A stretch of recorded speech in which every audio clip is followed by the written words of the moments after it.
Alrighty you guys, what's going on? So today in this video, I'm going to be showing you guys some tips and tricks for square bill fishing. So I made the short video a while back asking you guys to tell me what baits y'all wanted me to do an in-depth video on. And the highly requested one was a tube jig, and just below that was square bill. So this one here is a Storm Arashi 5-foot diving square bill. There's a fish just splashed right over there.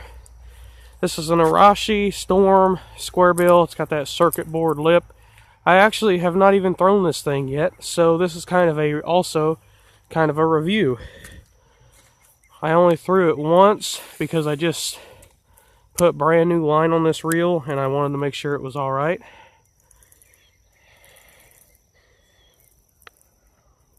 It's actually a line off of my old rod that I broke the anti-reverse out of a while back. This is just the line from it that I put on my rod, or on my newer rod. It has a lot of action, which is good. That's what you want in a crankbait. And this is 15 or 12 pound. This is 12 pound, sorry. This is 12 pound Berkley Trilene line, and it gets it down about maybe 3 foot. It gets to the bottom pretty quick right in here, which it's about a foot deep right in here, so that shouldn't be a problem getting to the bottom right in this area.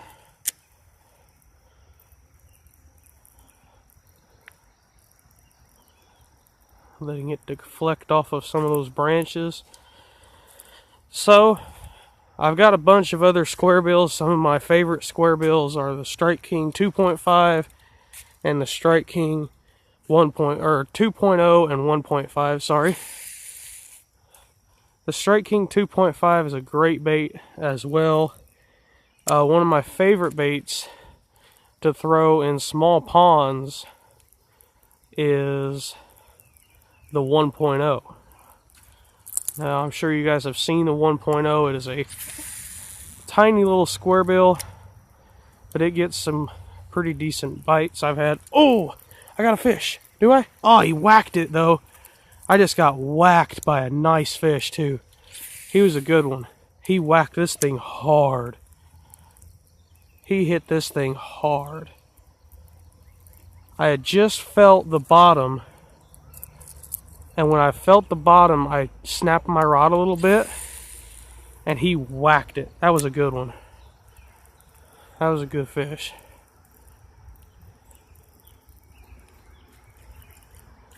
So there is tip number 1. When you're fishing where you can reach the bottom with your bait, when it hits the bottom, snap your rod tip. That'll give that bait a little bit of a, kind of like it's bouncing off the bottom action. Oh, I just had another one whack it. Right there about 6 feet off the bank. I got a cast, I got a loop in my line, I gotta cast it out. Got a couple different loops. But just like that time right there, that first time, I felt it snap the bottom. So I popped the rod tip, and right as it done that, that fish hit. And that second time, I was just reeling it.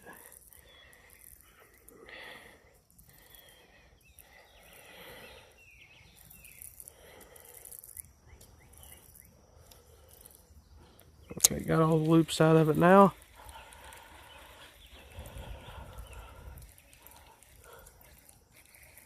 But right here, if you're fishing a pond, there's 2 hits right there that I just got using this little square bill. And if you are in a pond such as this, and because I know exactly what's on the bottom. I know everything, basically everything about this pond, because I mean, I was walking around in it before there was water in it. I mean, I was walking through this pond before water ever got in it. I just got hit again right there. He knocked it up.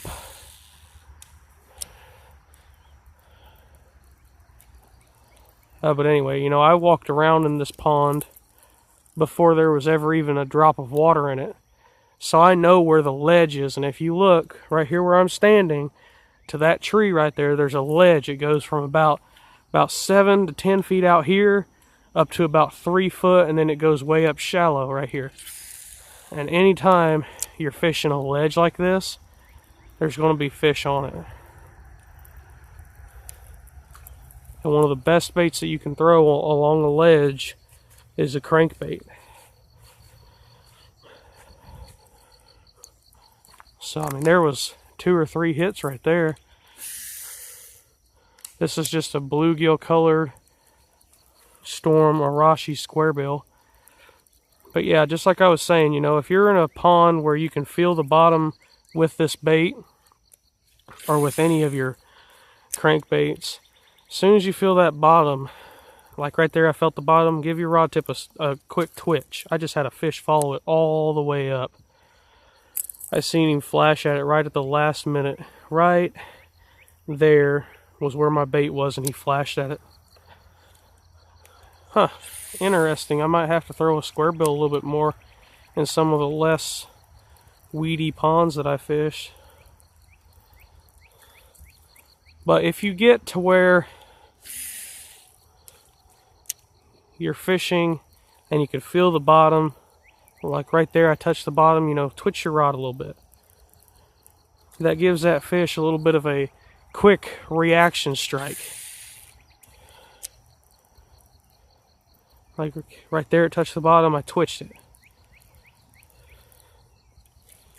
And it really all depends on what rod you have. I mean, if you have a medium, it's going to be a lot lighter, and you're not going to have as much power to snap it off the bottom like if you had a medium heavy like this here is. I mean, if you go out and you buy a cranking specific rod, then you'd probably be better off.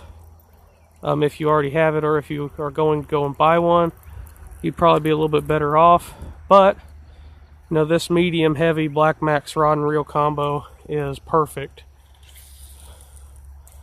for throwing square bills on it. It's perfect for a lot of different baits, but square bills are really fun to throw on this rod. You let it get down to the bottom. Like there, it hit the bottom, you twitch it up, you hit the bottom again, twitch it up. And it's just like if you are throwing a flipping jig, maybe.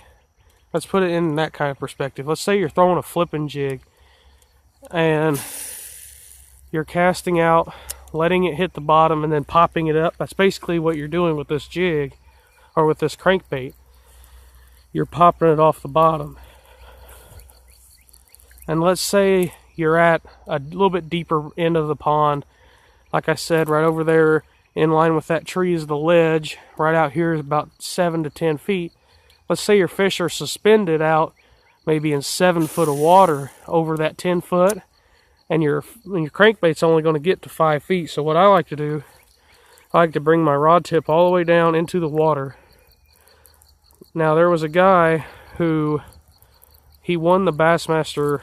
He either won just an event, or it was an actual classic. I can't remember which, but I'm pretty sure his name was Paul Elias. And he actually won a Bassmaster event or a classic, I can't remember which, doing that. He was reaching down into the water. He had like at least 50% of his rod in the water when he was cranking that bait, just to get it a little bit deeper. Now, I forget the actual story of why he was doing that. I personally would believe that maybe he didn't have a crankbait that reached the depth that the fish were at, because that would be pretty believable. In my opinion, that would be an obvious thing that could happen, because I've been in those situations before where I didn't have a crankbait that reached the bottom. So I would do that. And this here will happen as well, especially if you're in a pond where there's a lot of leaves on the bottom or a lot of trees around it. You'll hit the bottom and you'll get leaves and stuff. But square bills work great around docks. They work great around trees. They work great around... Ooh, I just got whacked. I just got whacked again, like I almost lost the rod.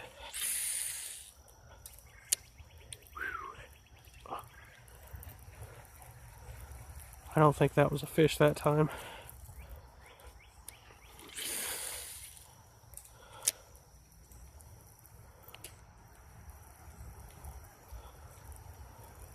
Now something else you can do is you can cast out, and this works really well for shallow, weedy ponds where there's a little bit more grass along the bottom, is you can reel, stop, reel, stop.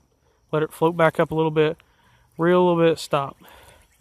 You know, that works a little bit better for shallow, weedy grass ponds, or if your fish are not really keying in on a shad, because if you've ever seen a shad or a small minnow, they're a little bit more elongated than this here. This here is more of a bluegill imitator. That's why it's a bluegill color.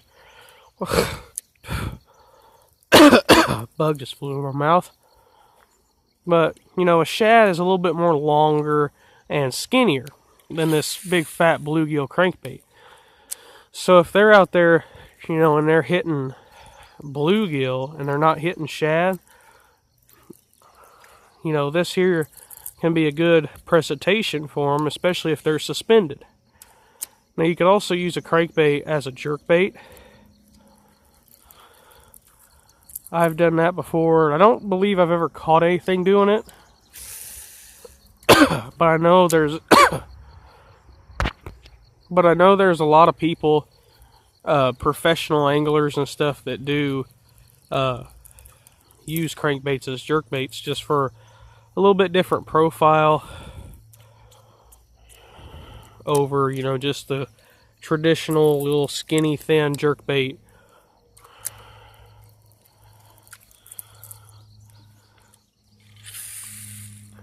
So you can work them just like a jerkbait, or you could also work them sort of like a wake bait.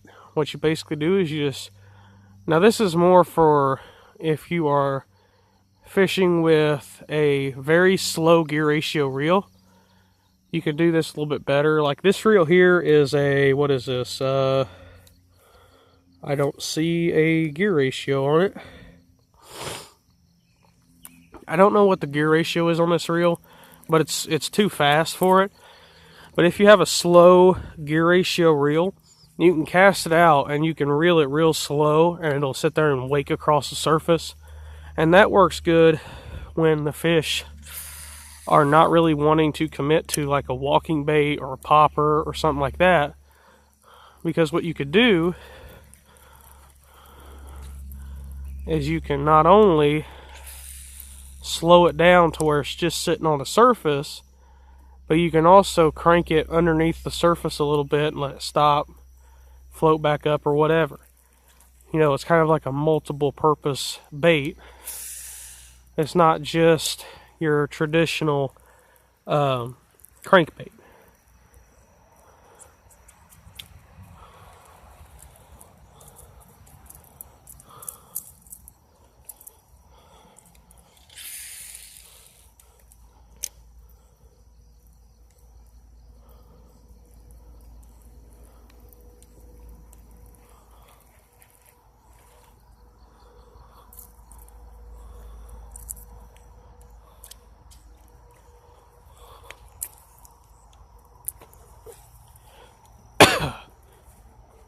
But yeah, I've caught a lot of fish on crankbaits, but most of the time when I do get crankbait bites, I can never really follow up that well.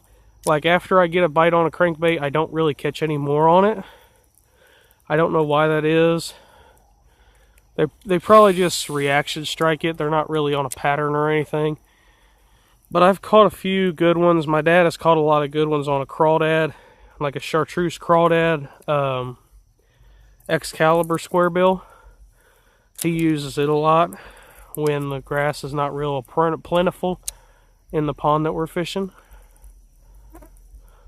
And something else that I'm trying to do here is don't be afraid of fishing near cover with crankbaits. Ooh, I just got whacked. Dang it. This bait is not a very good hookup. I've noticed that. Because I've been getting hits like crazy and they're just not hooking up. But don't be afraid of fishing near cover like I'm doing here. I'm basically bringing this crankbait over a bunch of sticks right here in front of me. And what that's doing is that bait is going through there like this here, and then it hits that brush and it deflects. And it makes them fish reaction strike, making them think, oh, hey, there's a, you know, a little dying bluegill or shad or whatever right there. You know, let me run over there and grab it. And there you go. There's your reaction strike, and you just caught a fish. And unless it doesn't get hooked, I don't know why. I've gotten at least 3 really good hits. Like, I'm talking like just boxed it upside the head hits. And I'm not getting them hooked, which is odd for something that has treble hooks, as good as treble hooks as this has got. I mean, this has got some pretty decent size, perfect size for this body style crankbait treble hooks on it, and they're just not hooking up.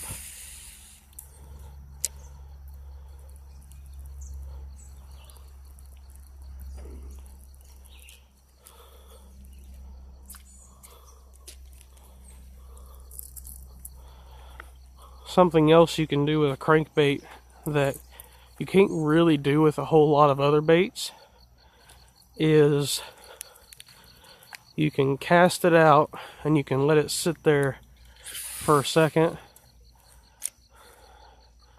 Let it sit there, and you can pop it a few times, kind of like a topwater bait. And then when the fish miss it, you can reel down and they can possibly hit it underneath the water. They have a second chance of hitting it because they see that bait is now under the water, and they can come up and whack it then. Oh man, I thought I had a bite.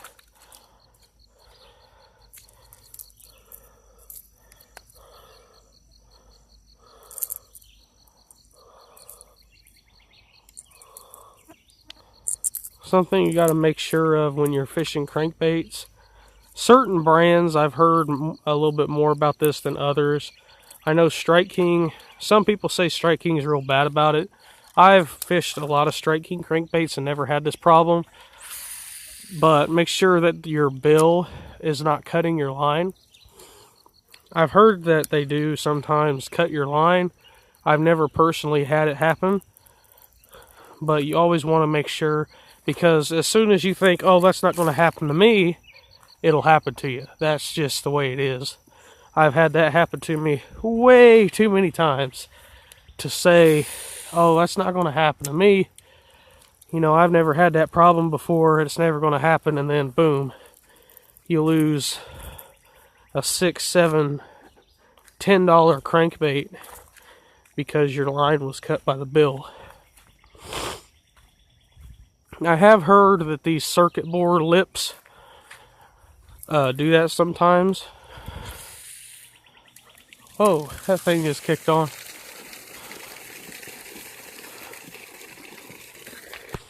Okay, sorry about that. But I've heard that the circuit board lip crankbaits will do that sometimes. I've thrown this for a few minutes here, and I haven't noticed any nicks in the line or anything, so that's good.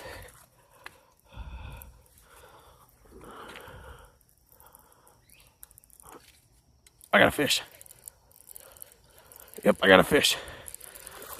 Looky there. Got one. Crankbait fish. It's actually my first crankbait fish of the year. Ah, I just got hooked really bad. I'm glad that it came out. There you go, you guys. Beautiful little fish there. Got a really cool color to him. Alrighty, go back in there, buddy. Finally, after I don't know how many hits, I actually hooked him. Or hooked one, at least one. on that bluegill colored square bill. That's my first square bill fish of the year. Actually, my first crankbait fish of the year, period. And I don't know, I hope the camera caught what I was doing there, but I was actually putting the rod tip about 6 inches underneath the water, making that bait run a little bit deeper. And right about where it drops from 7 feet to 10 feet is where that fish hit.